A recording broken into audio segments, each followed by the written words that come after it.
Why do we feel guilty for resting?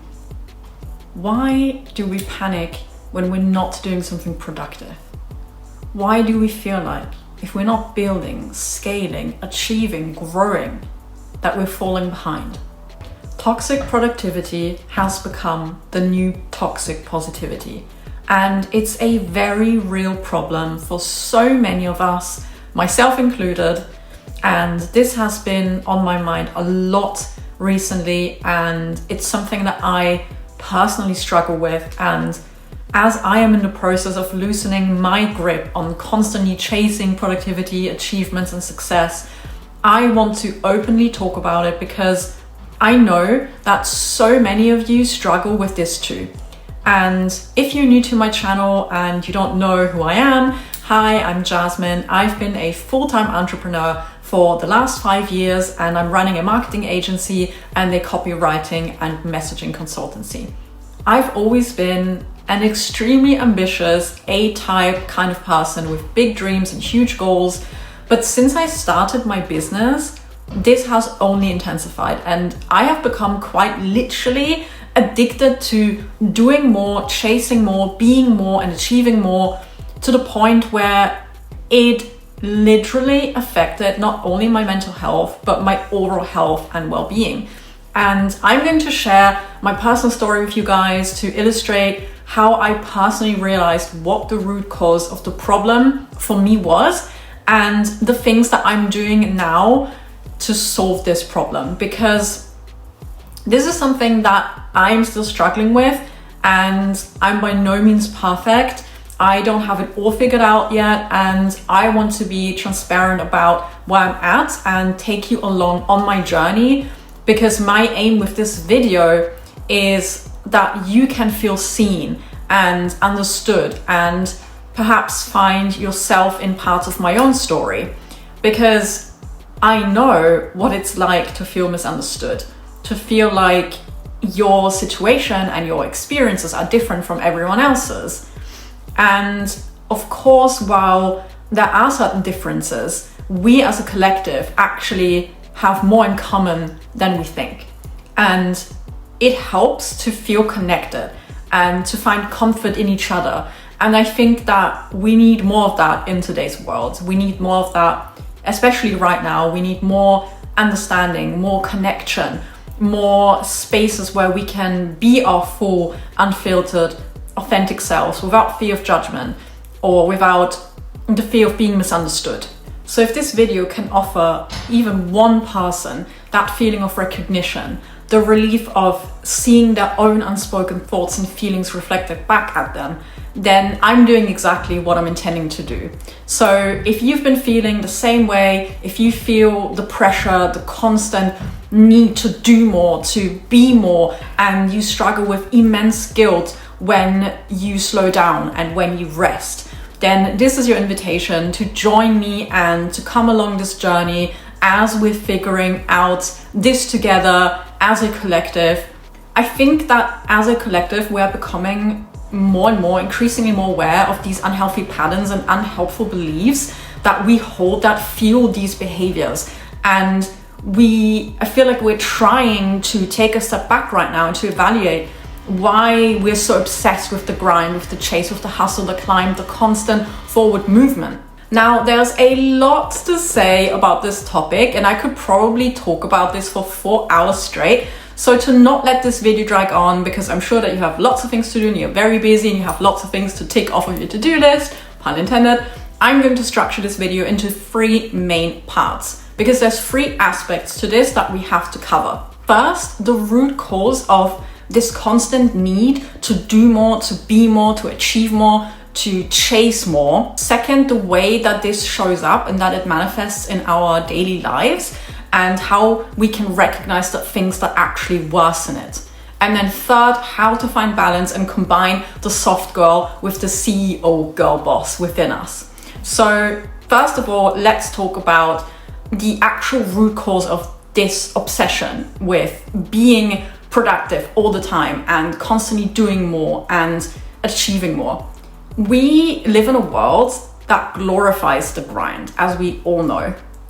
We live in a world where rest is condemned as laziness, where your to-do list defines your worth, where CEO is a personality trait, where sleep is optional and success is a status symbol and burnout is the background music of our lives, where slowing down or even quitting something that doesn't align with us anymore, that doesn't serve us anymore, is seen as failing, or seen as giving up. It's absolutely no wonder that burnout is on the rise and that more and more people are struggling with mental health issues. And especially now, since COVID, this glorification of hustling and grinding has only been amplified.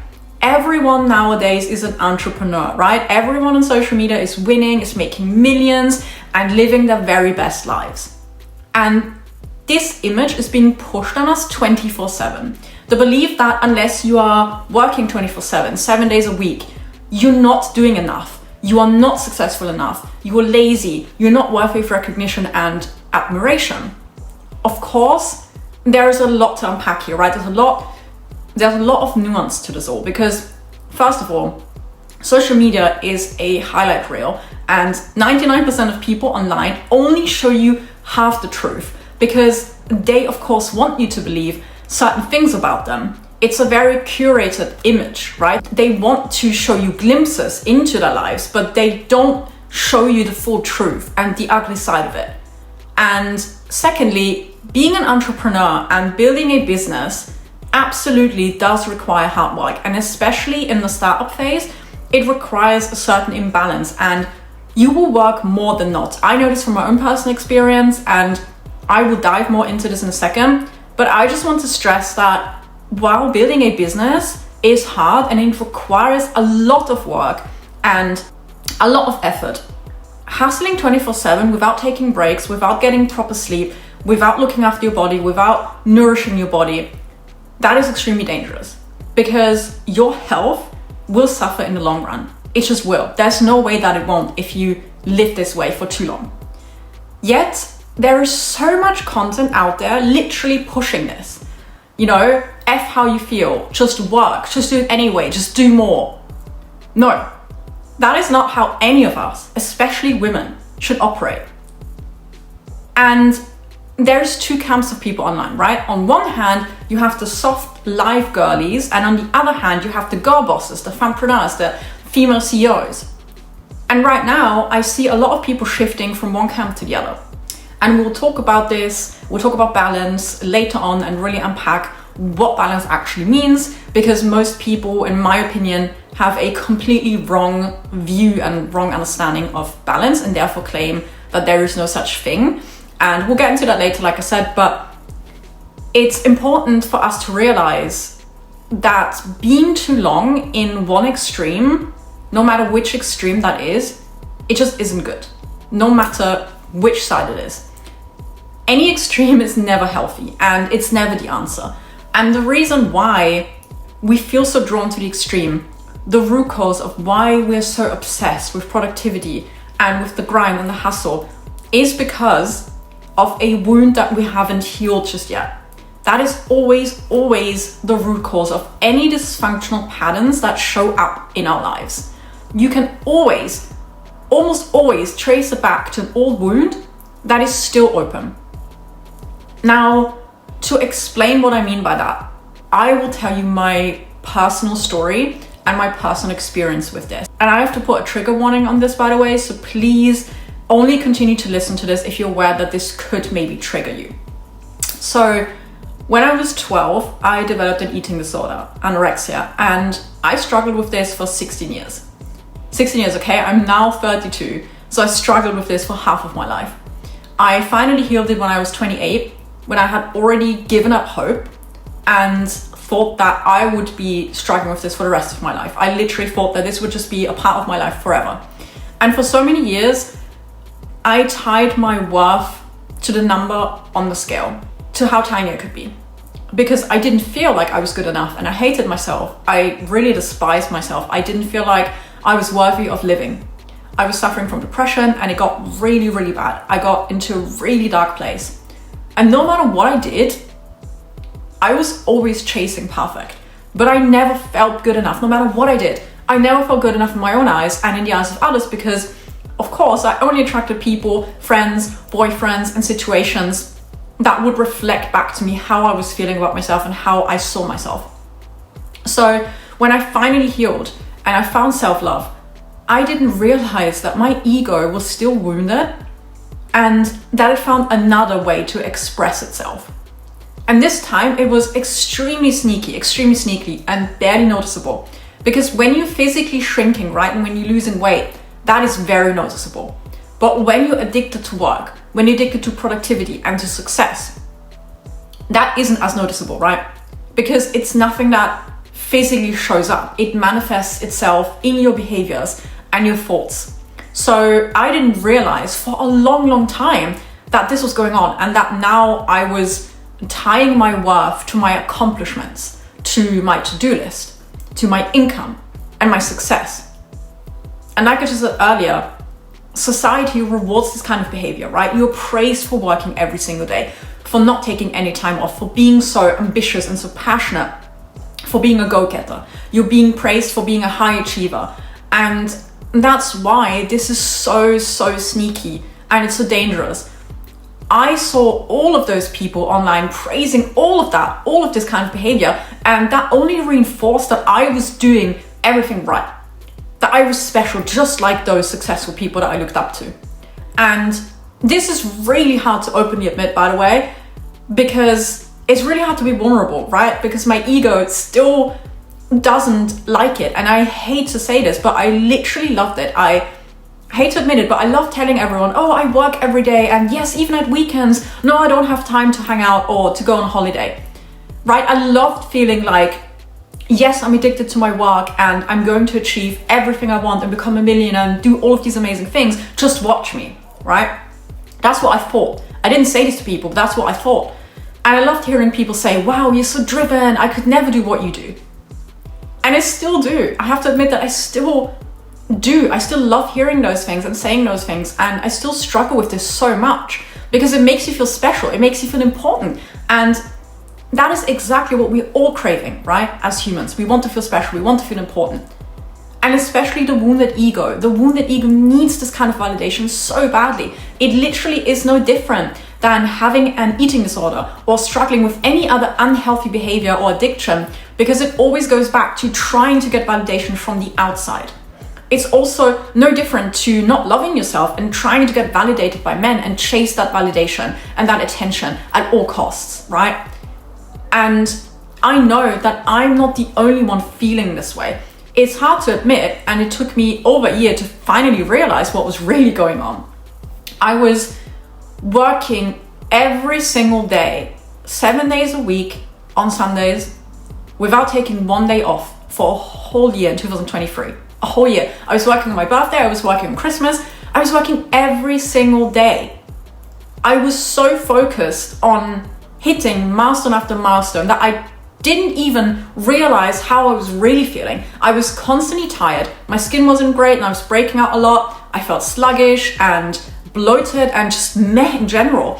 I was more irritable, but I didn't care at the time because I thought that I was happy because things were going well in my business, in my life. I hit my first 10K month at that time. I loved what I was doing. I still love what I do. And I wanted to work all the time. So I didn't focus on anything else. And I didn't see the warning signs because I felt happy because I was so focused on what I was achieving and where I was going. I didn't focus on the present moment. And I can only clearly see the signs now in hindsight. As to say, hindsight is 2020. So that was what was going on. I didn't realize it. I didn't realize the extent of the consequences of my behavior. And then a couple of things happened in my personal life that made me want to work even harder and do even more because I felt the need to prove myself even more. I've always felt this need to prove myself to others. And I know that so many of us feel the same way. And this really got amplified. And I just felt the need to just prove myself to the world, to everyone who's ever wronged me and whoever treated me badly. And most of all, I just felt, and I still feel, that need to prove something to myself, to myself that I can do it. And I have achieved some incredible things, and I'm really proud of myself. And I know deep down that I can achieve anything I set my mind to, because I've already proven it to myself so many times, but yet it still isn't enough. Yet I still want to prove even more to myself. You know, that I can do big things, that I can be super successful. And the root cause of your wound might be different, but it's always connected to an immense pain. And the thing that most successful people, most successful entrepreneurs, billionaires and multimillionaires, they all have this in common. I've heard this so many times on podcasts, and I can clearly see a pattern, because everyone says the same thing. That they have this pain that is pushing them forward constantly. And it's not just a reward, right? It's not just a goal that you're chasing, the dream that you're chasing. You're also running away from a certain pain. And I think it was Alex Hormozy who said this, but basically it's like a game of cat and mouse, right? You have the mouse that is chasing the cheese, but it's also running away from the cat that is chasing it. And it runs faster because of the cat, not because of the cheese. And so to some extent, you know, pain is necessary. And this wound that we have, you know, is a huge catalyst. It's a huge driver that pushes us forward and that gets us to reach our goals. Pain is necessary, there's no doubt about it. Without pain, there would be no success. Just how without the dark, there would be no light, right? However, we do need to commit to healing, because unless you heal, you will repeat the same unhealthy behavior, but in different ways. Just how I stopped eating as little as I could and started working as much and as hard as I could. Now, healing is a process, right? That's really important to stress. It doesn't just happen overnight, and it's also a non-linear journey. And most importantly, healing is ongoing. It's an ongoing journey. It's not a destination that you reach and then everything is fine and everything is roses and butterflies.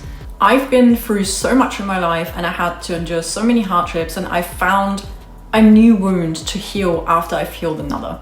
So there will always be new things popping up in your life, new realizations that you will make. You will always be healing, always, your whole life until you die. It's an ongoing journey that you have to commit to. But when it comes to this particular wound that is fueling your addiction to being productive, to doing more, to being more, to earning more, to accomplishing more, you have to identify your own root cause and begin your own journey of healing that particular wound. Because otherwise, you will never be able to truly, thoroughly enjoy your success and truly feel accomplished. And you will never be happy with where you're at. Now, on this topic, I want to make it really clear that it's not bad at all to want more. As humans, right, we are goal-striving machines, and we actually need to always have a purpose and a goal that we're working towards. Because if we don't, we become depressed. That is the reason why so many athletes and entrepreneurs also recount how once they won a huge title, or they've accomplished their life's goal, or they retired, they all of a sudden felt empty and depressed because they were doing nothing. There was nothing that they were working towards anymore, and they had to find a new purpose and they had to find a new goal. We always need to have a purpose. We always need to have something that we are working towards, something that we're moving towards. And that is what makes us happy. That is what brings us joy and a sense of fulfillment. However, the very important difference here is that we also need to love where we're at in the present moment. We need to be present as well. We can't only live in the future constantly. We can't always just chase things to fill an empty void, right?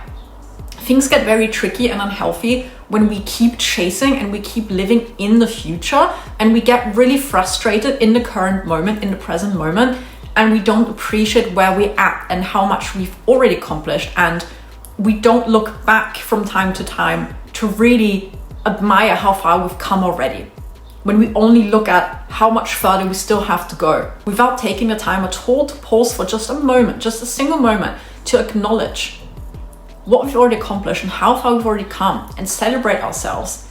When we don't leave enough room to rest and reflect and recharge before we go again and work towards the next thing, when we deny ourselves of that and we don't heal our wounds, then we keep chasing happiness and we'll never be truly happy and fulfilled. The obsession with always needing to do something, to prove something, to achieve something, to fill a void inside, that's what's quietly ruining our joy and our happiness. Chasing success from a wounded place is like pouring water into a cracked vase. No matter how much you pour in, it never feels like enough. But when we keep working towards something and we keep aiming for a new goal after we've accomplished another, while also reflecting and resting in between and leaving enough room to look at how far we've already come and to celebrate ourselves and to really find happiness and joy in the present moment, in the journey, in the climb, that is when we're truly living. So I don't want you to think that wanting more and working towards more is bad or wrong, because it's not. But chasing more for the wrong reasons, because you're trying to fill a void, that is different. If you can relate to that and you feel like you are chasing something for the wrong reasons, please take your time to reflect and really dig deep into that, uncover what the root cause of your wound is, because that will be different for everyone. But it will also tell you how you can heal it. Most of the time, it is tied to self-worth though, and to the fact that we feel like we need to prove something in order to be seen as worthy, in order to feel worthy. The way that I'm healing right now is by trying not to judge myself. I try to consciously and intentionally make more room to rest and to slow down. I now don't work on weekends anymore like I used to. I work during the week. I go as hard as I can during the week and try to get as much done as possible. But at the same time, I'm also trying to honor my body and I'm really trying to learn how to listen to my body more. And it's still hard for me, especially when I'm resting. I always have this nagging voice in my head still telling me that I'm lazy, that this is wrong, that I should be doing something productive. But whenever that voice comes up, I always try and silence it by telling it that rest is also productive, that I'm not just laying around doing absolutely nothing, that reading a book or going on a walk or watching something or talking to friends is productive, and that it will give me even more ideas to use for my creative processes and my work. I'm basically rationalizing with myself and slowly conditioning myself to find that balance and not to view rest as something evil and something bad and something that makes me lazy. And that's all that it is. Healing is all about reframing the negative, limiting beliefs that we hold that don't serve us anymore. And the way to do that is literally by repetition, by identifying the negative belief first and then replacing it with a new one, a positive one, and then repeating it every time that the old belief comes up. And that brings us to the second part, which is to recognize the things that worsen our wound and that infect it even more rather than help it heal. A huge part of that is content. You need to be really, really mindful of what you consume, not only the types of books that you read and the shows that you watch and even the music that you listen to, but especially what you consume on social media.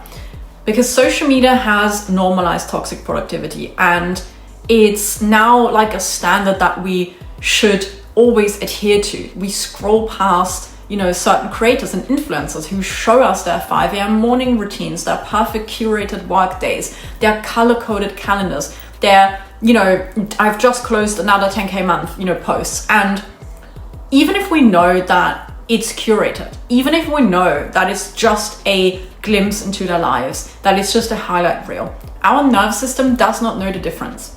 And suddenly you're doubting yourself again, and that voice gets louder, and suddenly you're measuring your own worth based on someone else's edited life, and you're adding even more salt to the already infected wound.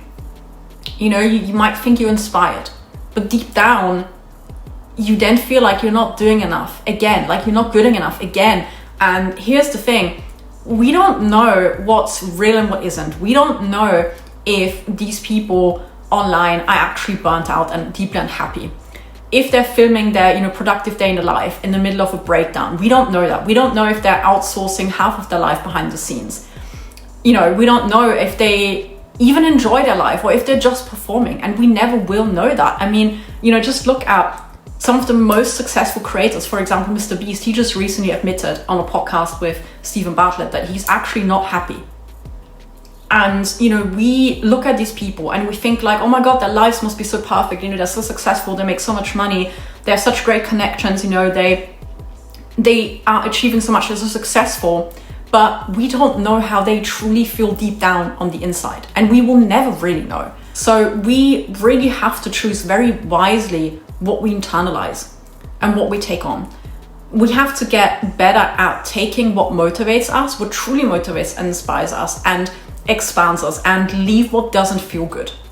And there's a very fine line between motivation and guilt, between admiration and comparison, right? And when you start attaching your self-worth to what other people are doing, to what other people show you what they're doing, you will always feel worse. You will always pour salt into the wound, because their life is theirs and your life is yours. Their life isn't yours and your life isn't theirs, and your path isn't supposed to look like anyone else's. So you really have to become good at discerning for yourself what kind of content is good for you and what kind of content isn't good for you. Personally, I really love productive vlogs and creators who are showcasing their lives and their work days and their daily routines. I really love that. I love watching it, but I noticed that it really doesn't help me heal if I constantly watch YouTube videos of other people only presenting their highlight reels, but not actually being vulnerable and real. Because there's a big difference between fake vulnerability and real authentic vulnerability. And you need to use your intuition to really discern yourself. But it's so important to listen to how you're feeling when you watch a piece of content. How are you feeling afterwards? What kind of thoughts start popping up in your mind? Does it make you feel good? Does it really motivate you? Does it inspire you? Does it make you think positive thoughts and feel positive emotions? Or does it make you feel guilty and resentful and frustrated? And this will also change, by the way. It will change as you progress in your healing journey. There's some creators that I stopped watching completely, and now I'm okay to watch them again. And I go through phases where I flip-flop completely. And that is completely fine, because by now I can tell really well what type of content I need more of in this current chapter and phase of my healing journey. I still love girl boss type content. I absolutely do, and I'm not viewing everything as toxic. But I try to balance it out with soft girl and slow life content. And like I just said, I always discern whether I think and I feel that someone is authentic or just putting on a show with the whole girl boss type of content. And if I ever notice myself feeling a bit off after consuming a certain type of content, I stay away from it immediately. And so I highly encourage you to do the same. You know, don't completely avoid the productivity routines and the vlogs, but really tune into your body and see how you react to certain creators and certain types of content. And then go from there, and then decide based on that, decide based on how it makes you feel, what you will consume moving forward and what you will not. And it goes without saying that when you're healing, you can't keep adding salt to the wound. You really need to let it heal. You can't constantly pick on it. And the only way to do that is to tune in with yourself and to tune into your body and to tune into your emotions and your thoughts and your beliefs, and being really brutally honest with yourself about how you're feeling and doing your best to honor your needs, and also be patient with yourself. I know how hard this is because I'm struggling with it myself, but we need to be so much more patient with ourselves, and we also need to try to find that balance in our lives, which brings us to the last part of this video: how to find balance and combine the soft girl with the CEO girl boss. Now, a lot of people talk about balance like it's a myth, and a lot of people even deny balance and say that there's no such thing as balance. A lot of people I actually personally admire, I've seen them say, a lot of very successful women that I admire, I've heard them say that, and I personally disagree. And I personally think, and this is just my opinion, but I think that a lot of people misunderstand what balance really means. To say that balance doesn't exist is like saying that gravity doesn't exist. Because even in nature, balance is everywhere. The seasons reflect that, right? What goes up must come down again, and vice versa. There's growth and there's decline. There's dark and there's light. There's death and there's birth. There's the masculine and there's the feminine, right? Everything in the universe and in life follows a certain rhythm and it follows a certain natural cycle. Balance doesn't mean that you're in balance all the time.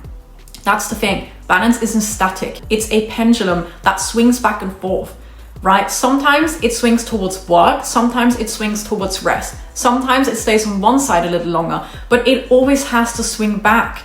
And that's the same for us. That is how I view balance. Because sometimes you go through seasons where, yes, you have to stay longer at one side, where you have to work more, then you can rest. Otherwise, your body will ask you to rest more than to do anything else. But if you stay in one place for too long, you will feel the consequences.